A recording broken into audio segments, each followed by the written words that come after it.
I have been cutting some slabs on my chainsaw-based sawmill, and the next step with them is to be really, really, really patient, because I'm gonna air dry these slabs. So let's talk about that process. Air drying means I'm gonna stack them up and I'm gonna forget I own them for probably 2 years, because these are all about 2 inches thick. General rule of thumb is a year per inch of thickness. Some people, depending on where you live, will say a year per inch plus a year. The answer to get that really figured out is you gotta own a moisture meter. So when I meter these and they get to a point where they're probably gonna be somewhere around 12 or 13%. So you hit 13% and it's 13% this month, next month, the following month. In other words, it doesn't change. You've got them as dry as they're gonna be. But in an air drying process, that takes a while. Comparatively, kiln drying is really fast. That could be as short as 3 or 4 weeks instead of a couple of years. One of the benefits to air drying is it's really low tech. I put them on a pallet, I stack them up, we'll talk more about that, and I just forget I own them. As far as keeping the pile dried, different people have different solutions to this. Here we're inside a building. An alternative is put a sheet of plywood over the top, or maybe some old metal roofing, just something so that if it's gonna live outside, it can shed water a little bit. Even a tarp is okay for that, but don't drape the tarp down the side. We just want like a roof. We want a little rain cover on the top. This is a pretty perfect environment. They'll end up against a wall over here instead of in the middle of the room. But the environment is nice because there's a lot of airflow in here. There's a roof over the top, so they're not gonna get rained on. They're not in full sun. We want them to dry, but we want them to dry slowly. Drying stuff too fast is part of what leads to cracking, and then also a lot of internal stress. You might have run into wood with internal stress if you've bought home center lumber and you rip it on the table saw and it does all sorts of funky stuff. We don't want that here. So if it's gonna sit outside, that's okay. A lot of people will put a tarp over the top layer of it, or a sheet of plywood, or a piece of metal roofing, and that's just to help deflect the rain a little bit, so that can work. Now in this category of drying, but drying slowly, a couple things there. Notice that on a lot of these pieces, the bark is still on. If the bark stays on, like this stuff did when you cut it, leave it on, that acts as a skin that helps inhibit the drying process a little bit.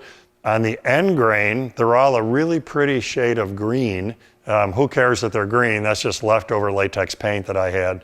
And I put that on the end because end grain looks like a bunch of pipes, like a bunch of soda straws. And what that paint on the end is gonna do is slow the rate at which moisture can leave the end grain. So it's another important aspect about slowing that drying process down. Now when you stack them, you don't want face to face to face because we have to have airflow. So that's the deal with these things, which are called stickers. A couple things are important about the stickers. They need to be something that plays nice with the stuff that you've stacked. This is maple, the bottom pile is maple. Maple in particular seems to be subject to sticker shock, which is if you use the wrong species for stickering, it can stain the material and stain it pretty deep. And you have to plane a lot of wood off to get the sticker stains out. So in this case, I've used birch veneer plywood, which tends to be a good benign middle ground for stickers, non-reactive to most species, but it's a good thing to double check with your pile, make sure your stickers are compatible. One good way to do that is all of these had slab wood that came off the top. If you cut the slab wood into stickers, you know you're safe, because if the log was maple and you cut the stickers from the same maple, they're gonna be okay. The other thing that's important about the stickers is that they line up with each other. A lot of weight here compared, or a lot of weight down there compared to up here. So if the stickers aren't lined up with each other, especially on 4/4 lumber, it's possible that we introduce a deflection. We're gonna put a bow in it and just like bending a piece of wood while it's wet, and then when it dries, it's still got the bend in it. Same thing can happen here. So having the stickers one over the other is gonna keep that load vertically aligned so that the parts stay as straight as possible.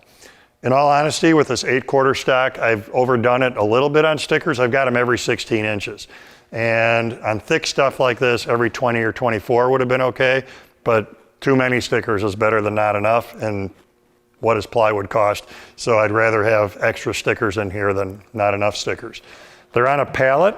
The substrate that you set them on, that's important because it needs to be nice and straight, nice and flat. Again, otherwise you can introduce a twist or a bow or a cup to the pieces if the thing down here is kerflooey, and you'll end up with a whole pile that's kerflooey.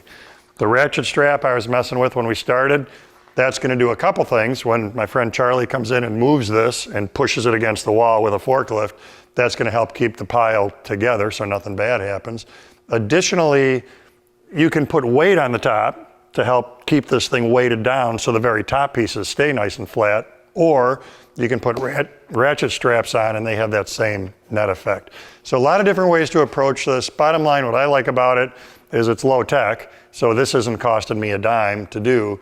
Downside is you're gonna wait a really long time to get the usable material out of this, but as long as you keep that pipeline full, then as time goes on, you'll always have material ready that's been air dried. So simple process, but make sure you do it right so the lumber that comes off the pile is stuff you can use.